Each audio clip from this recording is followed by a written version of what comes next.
সন্তোষপুর শ্রী গৌরাঙ্গ বিদ্যাপীঠ প্রথম পর্বের পরীক্ষায় হাতের কাজ ক্লাস 5 এর ছেলেরা করেছে, ছেলেমেয়েরা করেছে, দেখে নেওয়া যাক।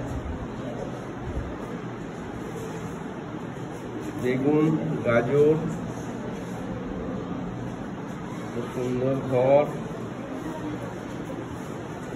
বেগুন খুব সুন্দর হয়েছে, খুব সুন্দর হয়েছে।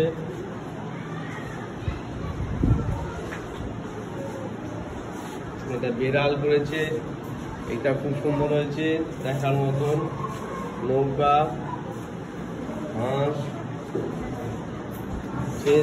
দেখি ওটাকে, দেখি ওটাকে, দেখি এটা কচ্ছপ, কচ্ছপ, আগ্নেয়গিরিটা দেখি, এটা আগ্নেয়গিরি, বাহ সুন্দর হয়েছে।